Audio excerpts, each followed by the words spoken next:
Stewart-Haas Racing is expected to sell many charters by the end of this season, and Stenhouse Jr. has been handed harsh penalties for his involvement in the fight at North Wilkesboro. What's going on, guys? It's Daniel, and welcome back to our video. We got some NASCAR and other motorsports stories discussed today on the channel. Let's go ahead and just jump straight on those really quickly. We're first going to take a look at a ton of paint schemes that have been revealed over the course of the last couple days. Let's go ahead and just jump straight into it. The first paint scheme we're taking a look at is Todd Gilliland's 2024 Quincy compressor scheme that we're going to see this weekend at Charlotte. Looks pretty good in my opinion, like the colors overall, and I'm definitely looking forward to seeing on the racetrack this weekend at Charlotte. The next paint scheme we're taking a look at is Josh Berry's 2024 Overstock Patriotic scheme that we'll see in the Coca-Cola 600. Looks alright in my opinion. The only difference is there's some patriotic colors. I think it looks pretty solid overall. The next paint scheme we're taking a look at is Justin Allgaier's 2024 Brant Cherry scheme that we're going to see at Portland. Looks great in my opinion. Kyle Williams and Ryan Williams do a really good job in the junior motorsports schemes. This one looks pretty awesome and good. The next paint scheme we're taking a look at is Alex Bowman's 2024 Ally Patriotic scheme that we're going to see in the Coca-Cola 600. This looks great in my opinion. Hendrick always knocks it out of the park when it comes to their patriotic schemes. This looks pretty awesome. The next paint scheme we're taking a look at is Shane Van Gisbergen's 2024 Focus Health Self-Bomber scheme that we're going to see in the Xfinity Series race at Charlotte. This looks awesome in my opinion. Love the colors on it. They did an incredible job on this. Kyle Sykes did amazing. Absolutely looking forward to seeing on the racetrack this weekend at Charlotte. The next paint scheme we're taking a look at is Denny Hamlin's 2024 Mavis Blue scheme that we'll see at Charlotte. Looks great in my opinion. I wish they would stop changing it overall, but I think it does look pretty good, to be honest with you. The next paint scheme we're taking a look at is John Hunter Nemechek's 2024 Bommarito scheme that we'll see at Gateway. I've seen his paint scheme before, but I'm glad to see it's back on the racetrack at my home track. Looks great and looks pretty solid, to be honest with you. The next paint scheme we're taking a look at is Noah Gragson's 2024 Bass Pro Shops Patriotic scheme that we're going to see at Charlotte. Looks solid in my opinion, like the colors overall. Looking forward to seeing on the racetrack in the Coca-Cola 600. Next paint scheme we're taking a look at is Zane Smith's 2024 Focus Health Raptor scheme that we'll see at Charlotte.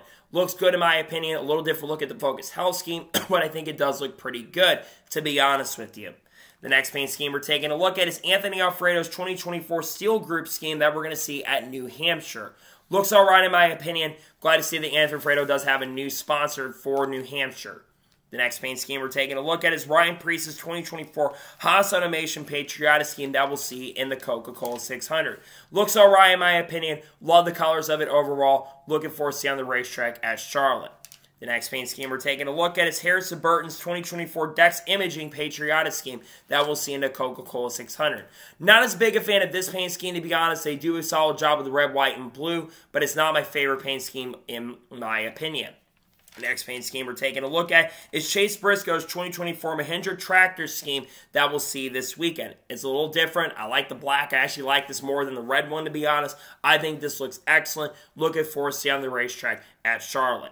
The next paint scheme we're taking a look at is Austin Dillon's 2024 Toys for Tots scheme that we're going to see in multiple races, including at Darlington. Like the scheme overall, and it's a very, very good cause. Solid paint scheme overall. The next paint scheme we're taking a look at is Ross Chastain's 2024 Jockey Patriotic scheme that we'll see at Charlotte. I like this paint scheme. Kyle Sykes absolutely knocked it out of the park. I think it looks absolutely amazing overall. Looking forward to seeing on the racetrack at Charlotte. And the final paint scheme we're taking a look at is Michael McDowell's 2024 Walmart RTIC scheme that we'll see in the Coca-Cola 600. I think this looks pretting good in my opinion, and it's exciting to see that Walmart continues to work on their branding and they continue to grow in the sport. Really happy and glad to see that Michael McDowell will have Walmart as a sponsor this weekend. I think this looks pretty excellent, and I'm looking forward to seeing on the racetrack. I think it looks pretty great. And now we're going ahead and jump on to the next story of today's episode as we're talking about Ken Griffey Jr. As it was announced on Monday early morning that Ken Griffey Jr. will be driving the pace car in the 2024 Indy 500. Ken Griffey Jr., one of the big powerhouses in the MLB history, he will get the chance to pace the car. I think it's really good to see. We continue to get these big-name celebrities that show up at these big events. One of the greatest MLB players ever. I think it's really exciting and very happy to see that Ken Griffey Jr. will be driving a pace car in this year's Indy 500. I think it's really exciting to see. And now we're going to jump on to the next story of today's episode as we're talking about Chili's. As it was announced yesterday that Chili's will be sponsoring Corey LaJoie for 3 more races in 2024. They'll sponsor him at Charlotte for the Coke 600, then they'll sponsor him at Worldwide Technology Raceway next weekend, and then they'll sponsor him at Darlington for the Southern 500. Chili's has already sponsored Corey LaJoie earlier this year in the Daytona 500 as they continue to grow their branding in NASCAR. As the Chili's president has said, they want to continue growing the branding in this sport. I think it's really excellent to see. Really exciting stuff. Glad to see that Chili's is coming in and working in NASCAR. I think it's pretty awesome stuff overall, to be perfectly honest with you. And now we're going to jump on to the next story of today's episode as we're talking about Memphis Villarreal. As it was announced yesterday, the Memphis Villarreal will be driving to 20 for Young's Motorsports this weekend at Charlotte. Memphis Villarreal has made multiple starts in the Truck Series with teams like Glory to God Racing and also, I believe, with Young's Motorsports as well. He's going to have a solid chance and opportunity to be up front, and I think he could be a decent threat for at least a top 30 in the race. He does have to qualify his way in, and there's more trucks entered than people that can run the race. We'll see what Memphis Villarreal can do, but I think he's got a really solid chance and a great opportunity to make the event. I think he will be a contender to make the event this year. Glad to see he's getting the chance and opportunity to run with Young's Motorsports at Charlotte. I think he'll do a solid and good job overall, to be honest with you. And now we're going to jump on to the next story of today's episode as we're talking about Jeff Gordon. As it was reported by Adam Stern on Monday that Jeff Gordon is encouraging Hendrick drivers to step outside their comfort zones and become bigger stars has been one of Jeff Gordon's main goals since he became vice chairman in 2022.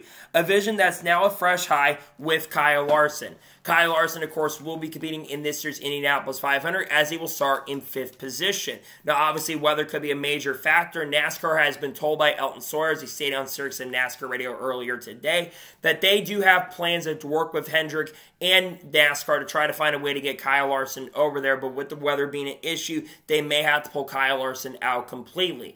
Obviously, there's a chance that Larson could run the Indy 500 next year if he doesn't get to run it because of the weather. But I love that Jeff Gordon is encouraging drivers to go out of their comfort zone. I think this is really, really huge for the sport that Jeff Gordon wants their drivers to become superstars, and Jeff Gordon is really helping in a big way. I'm really glad to see this for sure. I think it's huge for the sport to see that Jeff Gordon wants this to continue because I want to see more drivers get out of their comfort zones and go and do things that they want to do. This is pretty excellent. Glad to see that Jeff Gordon is encouraging this because I think it's really big for the sport overall if we can have these drivers get out of their comfort zones.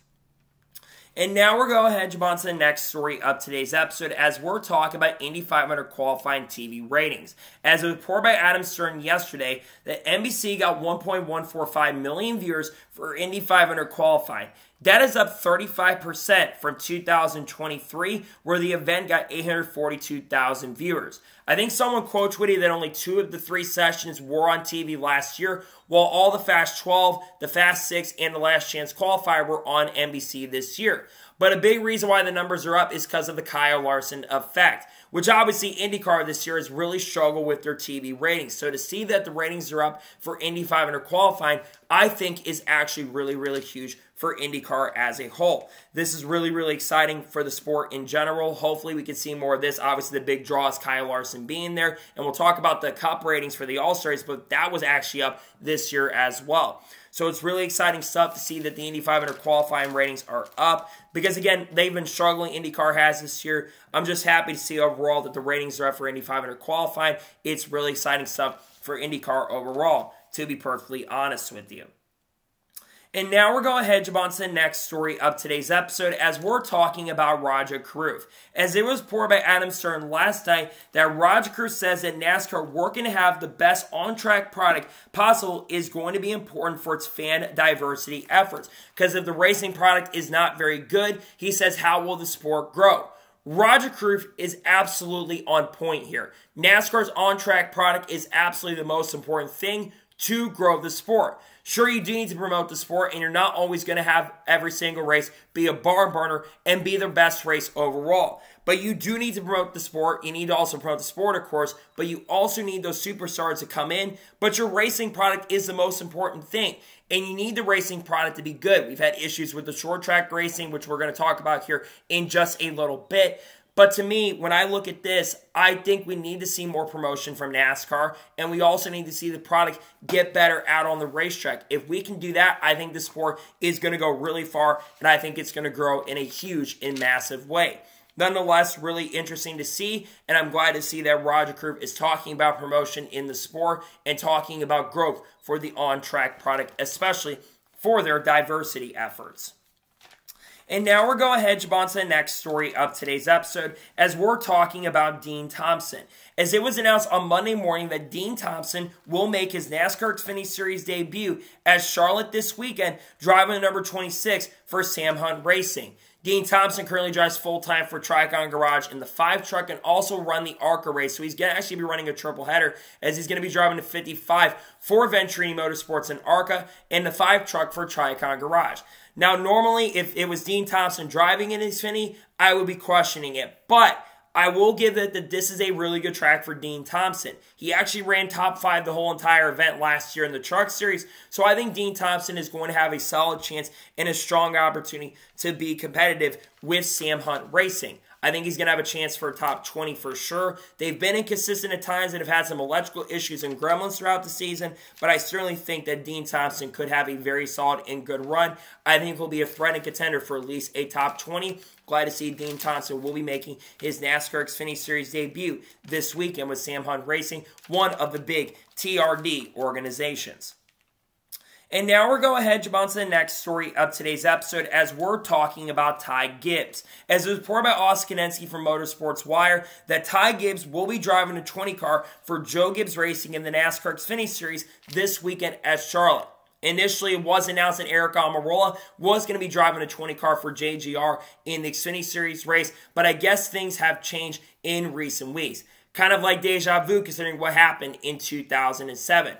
I wish Eric Almirola was behind the wheel of this car, do not get me wrong, but Ty Gibbs had one of the strongest cars in last year's event for having some issues at the end. And Ty Gibbs definitely does need the experience for sure, though I will say that Ty Gibbs has been really solid in the Cup Series this season. I think that Ty Gibbs will be a threat for the win for sure. That 20 car has been extremely fast throughout the 2024 season, and I do believe that Ty Gibbs will be up front contending for the win and the victory. It's a great opportunity for Ty. I just wish so that Eric Almirola was behind the wheel because I think Eric Almirola would also have a great chance and opportunity as they also still need to work on their intermediate program going forward in the NASCAR Xfinity Series. Nonetheless, it's a great opportunity for Ty Gibbs. I do think he'll have a great chance and a strong opportunity to win with Joe Gibbs Racing at Charlotte. I think he will be a threat overall for the victory, and I think he'll have a chance to get it done at Charlotte Motor Speedway. And now we're going ahead to jump on to the next story of today's episode as we're talking about the option tire. Now, NASCAR ran an option tire at this year's All-Star race to try to make the short track racing a lot competitive. Unfortunately, the option tire the NASCAR planned to use really did not work. They did fall off about 3 to 4 tenths, but that was only over a 100-lap run. Cliff Daniels told the media and says that it was a solid attempt by NASCAR to try to make the racing better, and they have a test that is planned at Iowa Speedway, where from my understanding, they are going to bring this option tire out to the racetrack. NASCAR says that they are going to be more aggressive. While they're happy with some things, they do plan to be more aggressive when it comes to the tires. Obviously, the tire did not work as well as it probably should have. I think a big reason for that is because this was a repave. But one positive that I saw from this is that usually when you have a repave at a racetrack, normally the racing is not very good. It's usually single groove and you cannot pass. There were multiple grooves. The problem is that this next-gen car basically has a lot of dirty air problems, even on short tracks. So I think what needs to change is they need to find a way for that dirty air to go away. I really hope they can work on that for sure, and I hope that NASCAR can continue to work with Goodyear on making the tires way more aggressive. The problem is these tires are way too good, which for you and me, driving a car on normal roads, that's a good thing. But in racing, you want the tires to fall off. That's what we want to see. And I get that it shouldn't just be on Goodyear to try to fix this problem. But to me, I really hope NASCAR continues to work on this to try to resolve these issues with the short track racing. But I think the easiest thing that NASCAR can do is get a little more aggressive with the tires first, and then eventually just find a way to add horsepower. I think if you gave these cars more horsepower, I don't think you would have to make the changes that they're making, in my honest opinion. And now we're going ahead and jump on to the next story of today's episode as we're talking about Brett Moffitt. As it was announced, on Monday, that Brett Moffitt will be driving the one truck for Tricon Garage this weekend at Charlotte. Brett Moffitt made his return to the NASCAR Craftsman Truck Series a couple weekends ago at Kansas Speedway, where he ran very respectful and finished inside the top 5. Brett Moffitt, I think, is going to be a very major threat and contender to get it done at Charlotte. And anytime he gets behind the wheel of the truck, you know he's going to be a major threat because the previous race at Talladega last year, he went on to go out there and win. I think that Brett Moffitt will be a threat for the victory, considering the fact that Tricon has been very, very fast at Charlotte Motor Speedway. Corey Heim was very good, and he also won at Kansas a couple weekends ago. And Dean Thompson, like I mentioned earlier, finished inside the top 5. I think that Brett Moffitt will be a major threat to get it done. And again, it's just so good to see Brett Moffitt back behind the wheel. I know there was a lot of talk that he was going to be full-time with Front Row this season, and they have been talking about it. But obviously, they chose Lane Riggs, who has struggled a little bit, though he did have a very strong performance this past weekend at North Wilkesboro. But once again, I'm very happy to see if Brett Moffitt is getting the chance and opportunity. I think he'll be a serious threat and a solid contender to get it done. Glad to see Brett Moffitt back behind the wheel. I think he'll do a very excellent and great job with Tricon Garage this weekend at Charlotte Motor Speedway.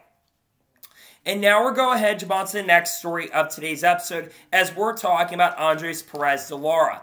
As it was announced yesterday that Andres Perez de Lara will make his NASCAR Truck Series debut next weekend at Gateway, driving a 7 truck for Spire Motorsports. Andres Perez de Lara has been competing in the NASCAR Mexico Series in recent years. Has been very competitive in that. I think he's won some races, and I think he's won a championship in that series as well. And also currently drives full-time for Rev Racing in the ARCA Menards Series. Well, while he has not won a race there, he has been extremely fast and competitive, scoring multiple top 5s, I believe, so far this season.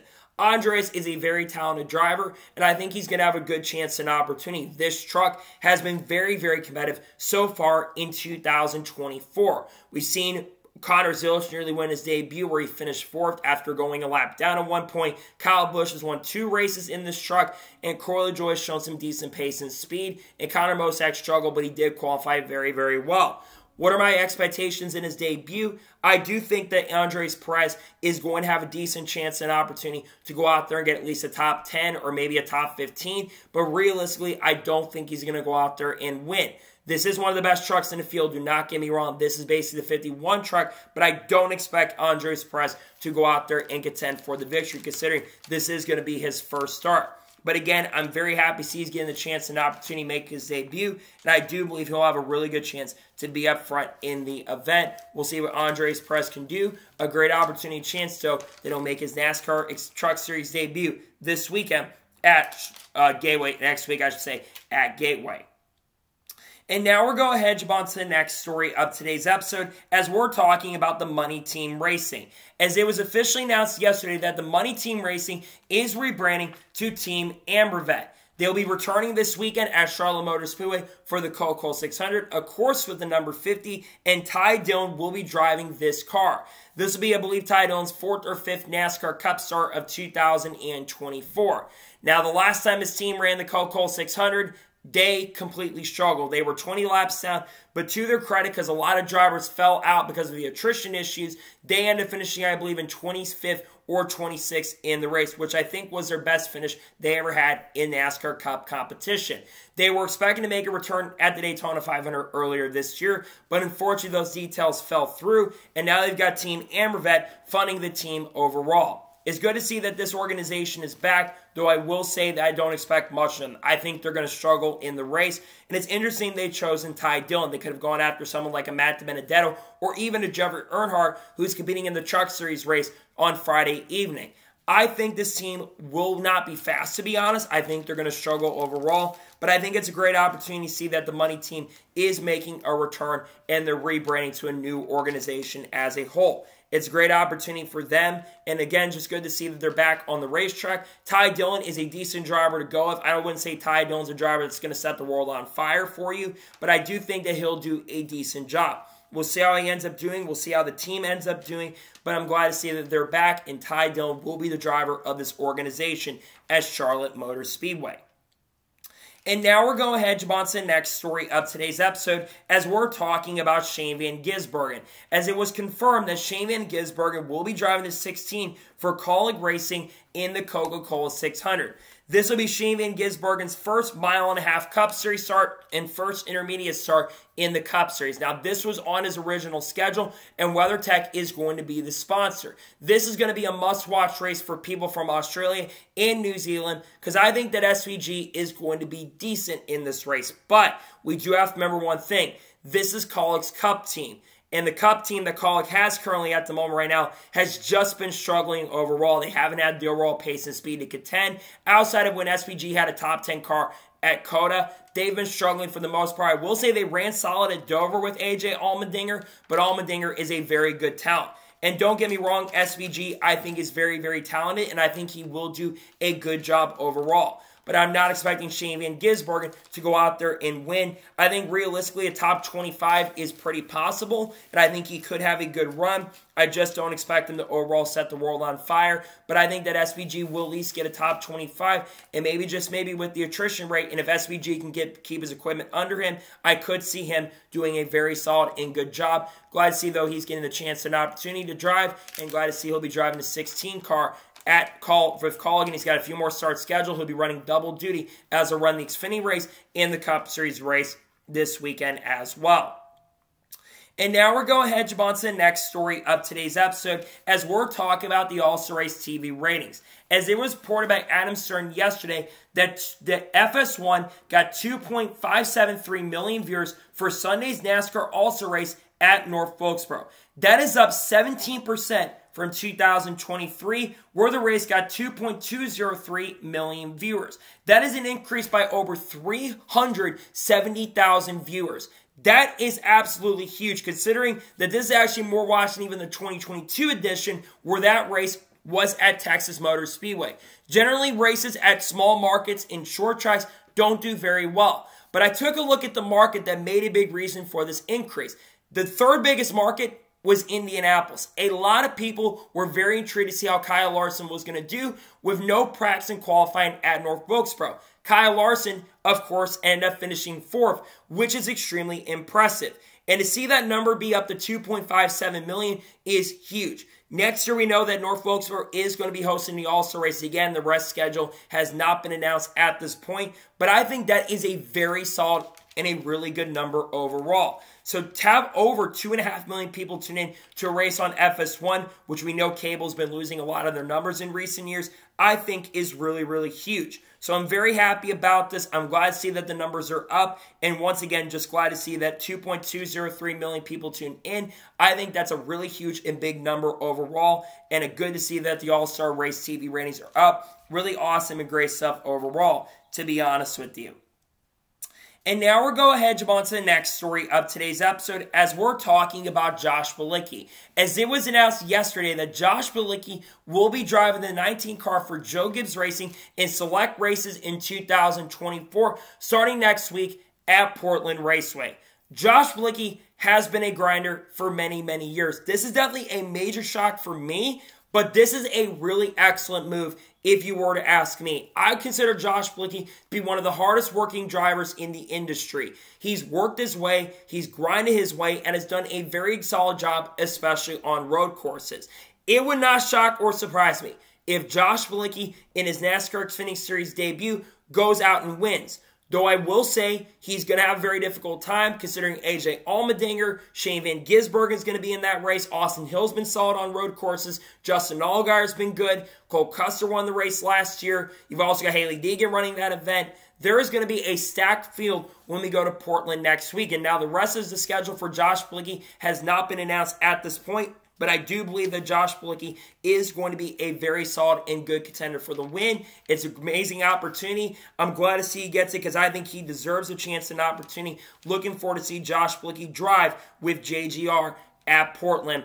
Really awesome and excellent stuff in more races throughout 2024 as well. And now we're going ahead, jump on to the next story of today's episode as we're talking about IROC. We already know that IROC is making a comeback on June 19th and June 20th. And Mark Martin confirmed that he's actually going to be at that IROC event at Lime Rock in 2 months from now. This is really great to see. Obviously, we don't know the rest of the drivers that are going to be at this event. It's going to be a Legends event that's going to take place basically around the Brickyard 400 weekend. It's unclear who else is going to show up. But personally, I want to see some big names show up to this event. Obviously, drivers like Kyle Larson, Shane Van Gisbergen, and Bubba Wallace, Chase Elliott are not going to be available. Also, same with Kyle Busch are not going to be available. But what about getting someone like a Carl Edwards, who is an Xfinity Series champion? We'll talk about him here in just a little bit because he got inducted into the Hall of Fame. What about other drivers like Jeff Gordon, even Tony Stewart? That would be really, really cool. But I'm just glad to see that they're getting drivers who are champions. Maybe Matt Kenseth and Gray Biffle could come out. And even Kurt Busch maybe could show up as well. That would be really fun and excellent to see. We'll have to wait and see who else they choose. But I'm glad to see that this IROC series is making a comeback in return. And I'm also very happy to see, nonetheless, that they're bringing Mark Martin back out. I think it's pretty awesome and excellent. And nonetheless, glad to see that they are bringing those drivers out. I think it's pretty awesome and great to see overall, to be honest with you. And now we're going ahead, jump on to the next story of today's episode as we're talking about Donald Trump. As it was officially confirmed on Monday that Donald Trump is expected to attend the 2024 Coca-Cola 600. It's unclear if Donald Trump is going to be a dignitary or is just going to be attending as a fan. This could present a lot of issues for Kyle Larson if Kyle Larson, of course, does end up missing a little bit of the Co 600 because of the security issues, among other things. With the Secret Service, among other things, and security being a bigger thing with a politician being at the racetrack, this could have a major effect on Kyle Larson's opportunity in the Indy 500 Coca-Cola 600 double, even though weather could be a big factor as well, even though weather could also be an issue for the Coke 600 this year. There's always a lot of controversy around this. Personally, I'm not as big a fan of this move of bringing Donald Trump out, but we do have to remember one key and major thing.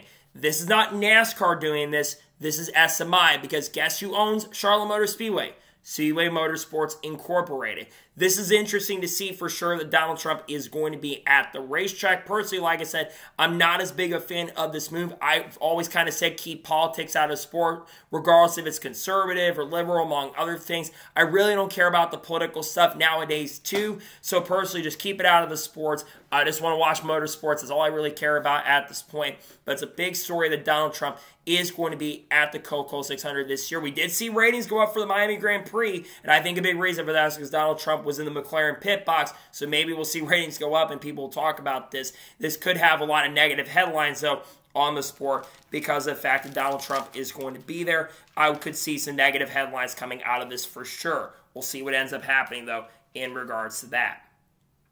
And now we're going ahead to jump on to the next story of today's episode as we're talking about the NASCAR Hall of Fame for 2025. As the 2025 Hall of Fame class has been officially unveiled. Let's talk first about the Landmark Award. Dean Sicking has won the Landmark Award. For those who don't know who Dean Sicking is, he's the one who created the safety barrier back in 2001 and 2002. The safety barrier has been one of the biggest innovations for safety, not just in NASCAR, but all motorsports across the board. This is a well-deserving individual to get the Landmark Award. This has been deserved for a very, very long time, and I'm very happy to see that he's won the Landmark Award. Let's now go to the Pioneer ballot. Ralph Moody has won the Pioneer ballot. Great decision, legendary car owner, won a few races as well, and also has won 90 races as a car owner, and basically a lot of innovation. Drivers like David Pearson and Bobby Allison drove and won races for them for many, many years. One of the most successful organizations, multiple championships as well. No-brainer, Ralph Moody's come close to getting in the last couple of years. He is in the NASCAR Hall of Fame with the Pioneer ballot. But now let's go to the modern-day ballot. The first one in is Ricky Rudd. Ricky Rudd won 23 NASCAR Cup Series races, won the Brickyard 400 in 1997, and had true grit and is one of the best drivers in the history of motorsports. Ricky Rudd, in my opinion, is very deserving with his contributions in and out of the sport, and Ricky is expected to be at the racetrack a lot more because he is now in the NASCAR Hall of Fame. He has come very close to getting in the last couple of years. I am very happy to see that he is getting in the NASCAR Hall of Fame. But the other one is Carl Edwards. Carl Edwards won 28 NASCAR Cup Series races, won the 2007 Busch Series Championship, won all 28 races in a matter of 12 years, and also took a 99 team that was floundering around and took them to championship contention. Finished in the top 5 in standings in 6 of the years he raced, and also finished runner-up in 2 or 3 of the seasons he raced as well. Carl Edwards was a championship contender year in and year out. This is very personal for me because Carl Edwards was one of my favorite drivers growing up, and when I became a fan of the sport, was one of the first drivers I ever rooted for. So to see Carl Edwards get in, it is really, really huge to see. And I'm just so happy to see that Carl Edwards is officially in the NASCAR Hall of Fame. It's well-deserved. This is his 4th opportunity to get in. He got 52% of the vote. Ricky Rudd got 87% of the vote as well. I'm really happy for all the individuals involved here. Congratulations. All of them are well-deserving. Now we just wait to see who else got in. This is such a really tough class this year and really unknown what was going to happen with the class. But I'm very happy to see all the names got in. Congratulations, Carl Edwards, Ricky Rudd, Ralph Moody, and DeSinky on getting in this year's NASCAR Hall of Fame. And, of course, all the people that were involved and nominated. Congratulations, everyone, in getting into this year's NASCAR Hall of Fame. Really happy for all of them. And now we're going to jump on to the next story of today's episode as we're talking about Richard Childress. Now, we're going to get to the fines here in just a little bit, but Richard Childress said last night at a media event, basically announcing the Toy for Tots sponsorship, that Richard Childress says that if Ricky Stenhouse Jr. wrecks the 8 at Charlotte, he will fight him. He said he'll change up his fighting ways because he's a lot older nowadays, but he threatened Ricky Stenhouse Jr. Obviously, we saw the fight that took place, and Ricky Stenhouse Jr. during that fight said that he's going to wreck Kyle Busch at Charlotte, where Kyle Busch said, "Bring it. I'm just as bad as you." Richard Childress, I know a lot of people think that he's bluffing, but I don't think Richard Childress is bluffing. Here's why I don't personally think he's bluffing in this situation. Richard Childress has gotten in a lot of fights over the years. Go back to 2011 when he actually got in a fight with his current driver, Kyle Busch, in the 8, basically back in 2011 when Kyle Busch was getting into it with Joey Coulter. And before that, he got into it with Kevin Harvick during the 2011 season. Now, it's kind of crazy to see that Kyle Busch is driving for Richard Childress Racing, and Kyle Busch has also been a little frustrated with the performance of the team and organization this season. I do believe Richard Childress, and again, look, I know Richard is almost 80 years old now, but I think Richard would not be out of the running to get into a fight. Richard's someone that I would not want to cross and mess with. He's someone that has been true grit for the sport and a Hall of Famer as well. We also know that Richard Childress Racing has been struggling immensely this year, but I do believe that he'll get into a fight. Now, Ricky has said publicly on Stacking Pennies, which he was on there the last couple days, by the way, he did say he is not planning to do anything else, so I don't think we're going to see any more issues come from this going forward. But I do believe that if Ricky does try something, which, again, at a 1.5-mile racetrack, I don't think that would be very wise in my opinion. But you never know. I've seen drivers do crazy things in this sport, and we might see some things come out of it going forward. Do I think that Rick will see something happen? I don't know at this point, but we might be seeing Richard ask Kyle to hold his watch instead of the other way around. We know Ricky said that basically told Richard to hold his watch. I don't think anything really will come from this. I do think that Richard will be waiting for him just in case things happen. Richard says he wished he was there for the fight, which is kind of crazy to see someone at his age say that. But to me, I do agree that we might see Richard do something. I know he's a lot older. I know some are saying that Richard's bluffing. But trust me when I say this, it's Richard Childress. I personally do not think he's bluffing. I think he's telling the truth. And if Ricky tries to do something to that 8 car, I think we're going to see Richard come up and confront him after the race. And now we're going to jump on to the next story of today's episode as we're talking about Kyle Busch. Now, we've got a lot of Kyle Busch stories to go through in today's episode. The first one surrounds the Indy 500, as NASCAR and NBC's Twitter account put out a post saying that Richard Childress would support Kyle Busch if he did the 2025 Indy 500 Coca-Cola 600 double. There's been a lot of talk over the years about Kyle Busch wanting to run the Indy 500 and the Coca-Cola 600 on the same day. And Kyle Busch actually had the opportunity and chance to do that back in 2017. We know that Team Penske was in really big talks and conversations with Kyle Busch back then. Unfortunately, Joe Gibbs denied it. But when Kyle Busch announced he'd be joining RCR at the end of 2022, one of the big questions surrounded the possibility for Kyle Busch to do this. In fact, there was a lot of talk that Kyle Busch was even looking to do it this year, but unfortunately was denied. You know why he was denied? Well, the obvious reason was because of Kyle Larson. Now, where could Kyle Busch run the Indy 500 if he got the opportunity to do it? Well, I think there's a few organizations and possibilities. The first possibility is, of course, with Aaron McLaren. That, of course, is if Kyle Larson does not run the Indy 500 next year. But there's some people that are speculating that Kyle Larson has a couple years on his contract to run the Indy 500. If Kyle Larson has to leave a little early, then he might just wait till next year to run it if the weather becomes an issue. But Aaron McLaren would be a really good team to start with. Aaron McLaren's been really, really fast this year, and they've come close to winning the Indy 500 in recent seasons. And I think Kyle Busch will be getting up to speed very quickly, and I certainly think he'd have a great chance and opportunity to go out there and compete for him. But there's another possibility. Denny Hamlin talked about this on his show, but apparently Justin Marks has been asking drivers about wanting to run the Indy 500.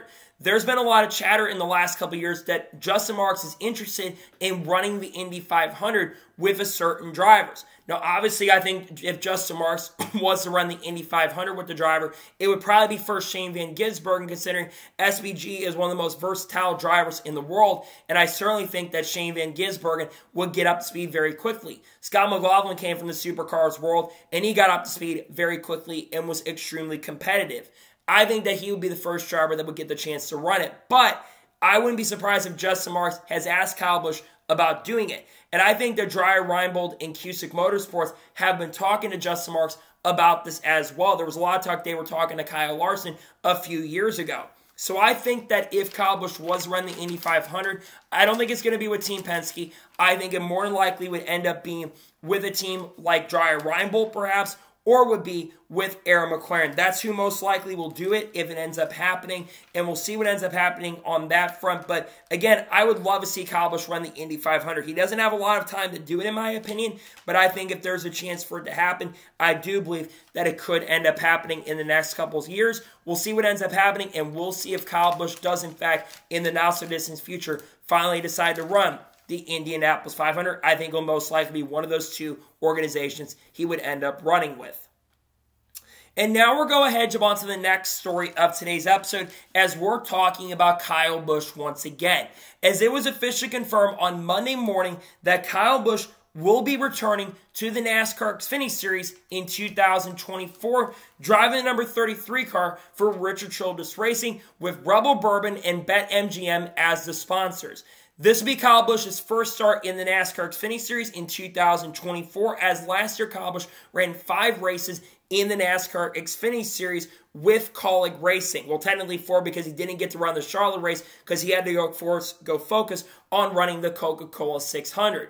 This is a really strong team and organization. RCR has been really strong so far in the NASCAR Xfinity Series this year, and they have been very competitive from the get-go and from the jump. Here's the only problem Kyle Busch is going to have. It is the crew chief. Keith Rodden is going to be the crew chief of that number 33 car. And I'm going to be real and honest here. As much as it is the NASCAR Xfinity Series and Kyle Busch is one of the best drivers in the series and probably the greatest driver in Xfinity Series history, let's be real and honest here. Kyle Busch is going to be working with Keith Rodden. I have never rated Keith Rodden that highly. The only win I think Keith Rodden probably has at this point is in 2017 at the Brickyard 400. He struggled with Dawson Dillon. He struggled with Casey Kane for many years. He struggled with Jamie McMurray and struggled with Elliott Sadler. But if there's anybody that probably could get the best out of Keith Rodden, it is definitely Kyle Busch.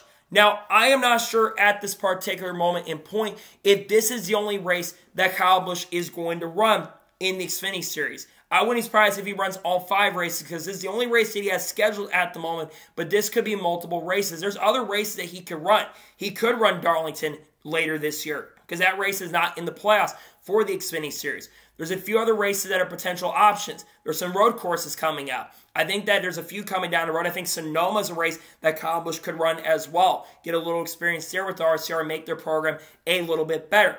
What are my expectations? going into this race. I do think that Kyle Busch is going to have a solid chance and opportunity to go out there and compete for the overall win and victory, because it is RCR's Xfinity program. Jesse Love's been very, very fast, and of course, Austin Hill has already won 2 races this year and is currently sitting as the points leader.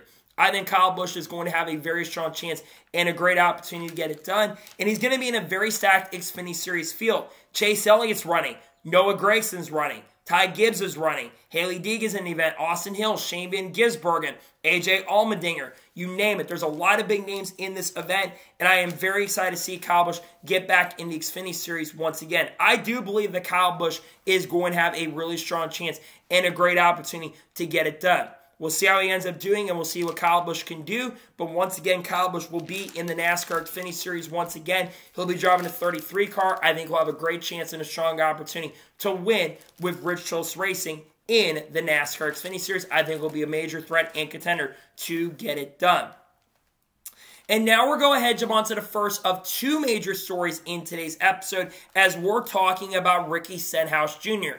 As it was officially announced earlier this morning that Ricky Stenhouse Jr. has been fined $75,000 for violating NASCAR's member code of conduct.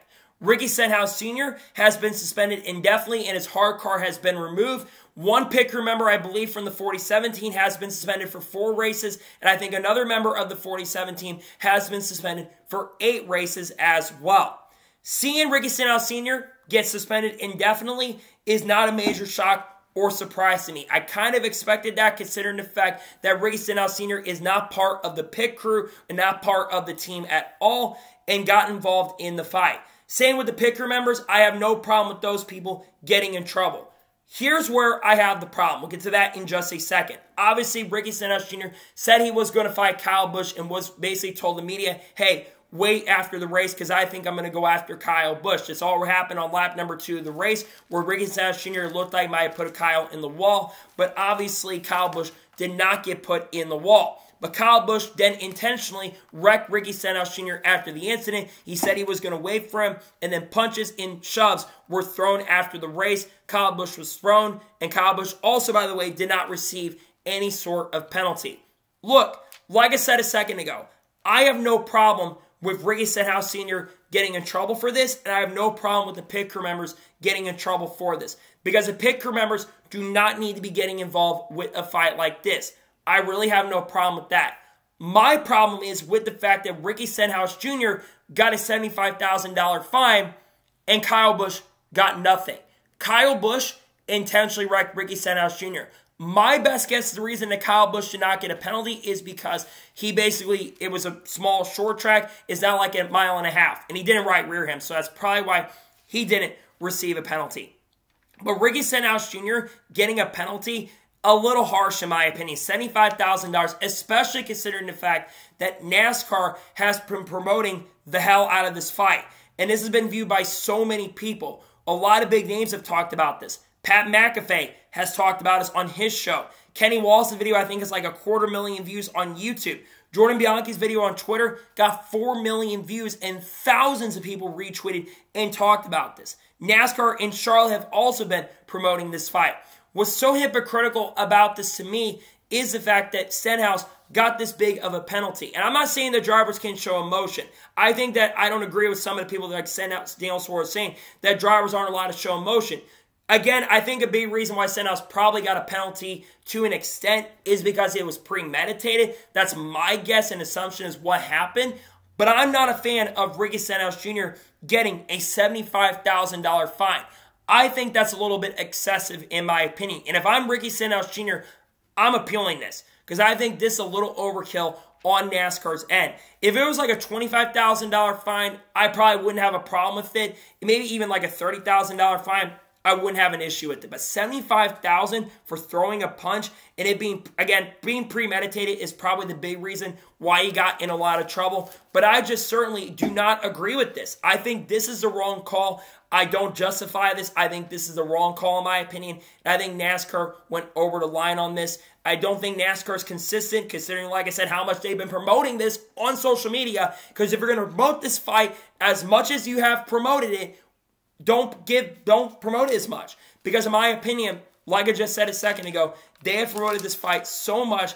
I'm not a fan of it. I don't agree with it. I don't agree with $75,000. And I think if I'm Ricky Stenhouse Jr., I am absolutely appealing this. This is wrong in my opinion. I don't agree with it. I think it's the wrong decision and wrong call. I don't think it should be that big of a penalty. I think $75,000 is overkill and way excessive. And I really hope that Ricky Stenhouse Jr.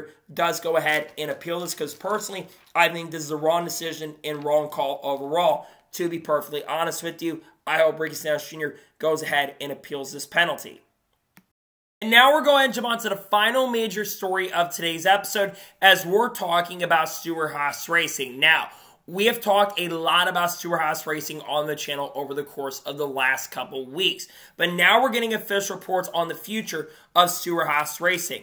According to Adam Stern, Stewart-Haas Racing is expected to sell charters in the next couple of months. He continued on by saying that drivers and the refs have started to reach out to other teams about options for 2025, just in case Stewart-Haas Racing shuts their Cup and Xfinity program down at the end of this year.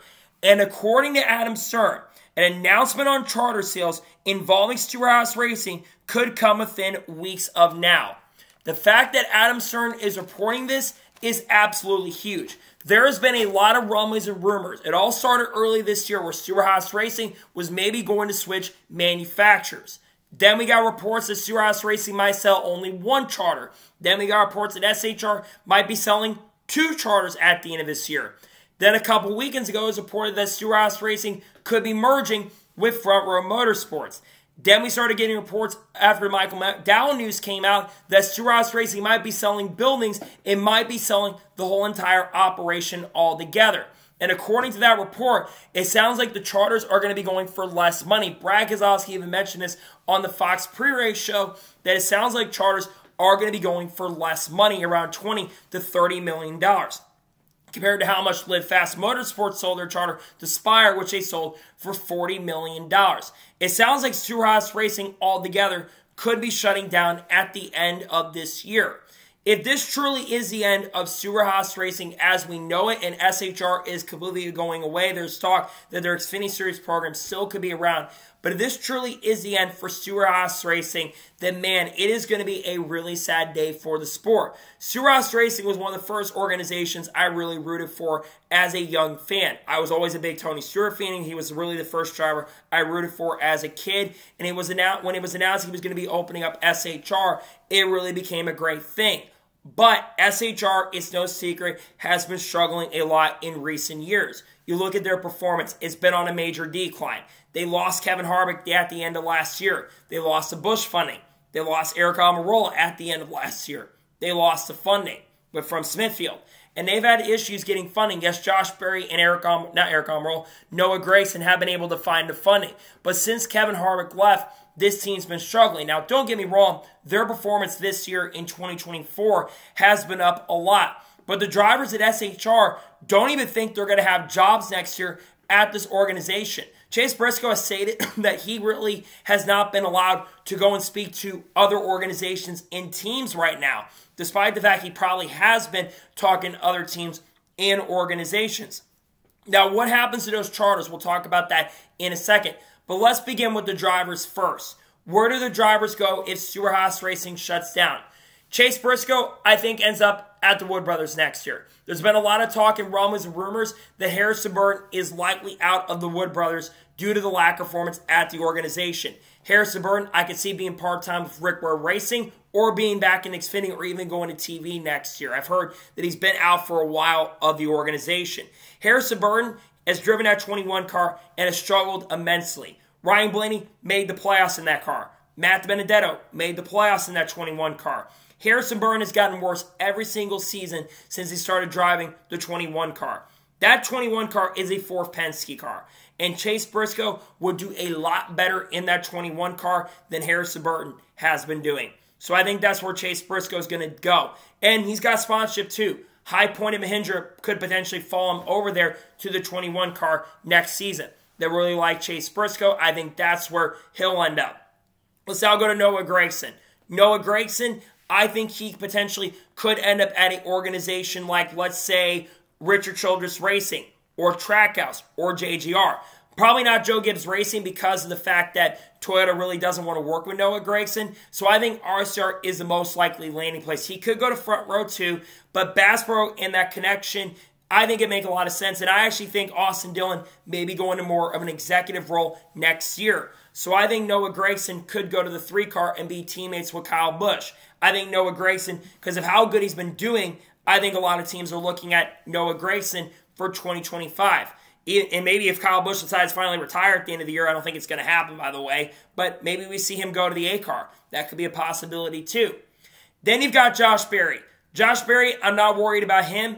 I think he goes to front row in one of the front row cars. I think Cole Custer's going to go to the 34 next year. I think Riley Hurst can end up at front row. I think Josh Berry's going to go there, and I think that we'll see, of course, Todd Gillen be full-time with front row because I think front row is going to be a 4-car team next season. That leaves Ryan Preece. I can see Ryan Preece just leaving the Cup Series altogether. Ryan Preece has been struggling this year, even though he's been decent. He hasn't really been great. He's never really run great in the Cup Series. And I think he'd be a lot happier probably be in the Modified Series instead of being in the Cup Series. So I think that Ryan Preece could end up out of the Cup Series altogether. Now, what happens to the charters for Stewart-Haas Racing? I think one of the charters is going to go to 2311. 2311 is so secret. They want to expand a 3rd car. I think they could be going after a driver like Chandler Smith or Corey Heim. Most likely Corey Heim, considering the fact that Corey Heim is a reserve driver for 2311. I think that's where he'll probably end up next year. I think Chandler Smith's in the running. I think Sheldon Creed's in the running for that seat. I also think there's drivers like even Carl Evers coming out of retirement or Kurt Busch maybe coming back, and Eric Almirola too could be in the running for that seat. One of the charters could go to front row. In fact, I think 2 of the charters are going to go to front row motorsports next season. I think that is definitely going to happen. I think the merger rumors are somewhat true. Junior Motorsports wants a charter, or Junior could invest in a charter. Junior Motorsports, they have been talking about going Cup racing for a while. I could see that happening next season. You then, of course, got some other organizations like RFK Racing. They want to expand, it's no secret, into a 3rd car. 20-30 million is the number they're looking at. They could go get someone like O'Reilly Hertz or Cole Custer, even Haley Deegan, Matt Benedetto, even Cam Waters. If Cam wants to transition full-time to NASCAR, he could come over here. Trackhouse is another one that I think is going to expand next year. If they don't merge with Kaulig, I can see him expanding there. And I personally think that they'll get a charter from SHR because Ross Chastain and Daniel Suarez are currently driving there, but Suarez is in a contract here. You've got Zane Smith, who needs to move up next year. And then, of course, you have Shane Van Gisbergen, who wants to move up. And, of course, you have Connor Zillage, who wants to move up in the future next year. It's going to be very interesting to see what happens. But, man, if this truly is the end of SHR, that is going to suck. We'll see what happens, but it does sound like SHR could be shutting down at the end of this season. So, that is going to be today's NASCAR news and motorsports news video. I want to thank you guys for watching. Please subscribe to the channel, notifications on, and if I win a video, that does go live on my channel. Follow me on Twitter, Facebook, and Instagram, and support on Patreon as well. Links go below that, and comment your thoughts below on today's episode. What are your thoughts about the Ricky Stenhouse Jr. penalty? Do you think it's harsh? Let me know your thoughts in the comments below. And do you think Stewart-Haas Racing is shutting down? Let me know your thoughts in the comments below. Later today on the channel, I'll have a NASCAR Xfinity Series race picks for Charlotte. Tomorrow, we'll have Coca-Cola 600 race picks in the paint scheme video. And we're going to have more news videos dropping as time progresses and goes on. And we've also got a pretty busy weekend. Hopefully, the weather can clear up for Indianapolis. So anyways, like I said, I want to thank you guys for watching today's episode. And I'll see you guys next time for more great, awesome NASCAR content and other motorsports content on the channel like this. Take care, everybody.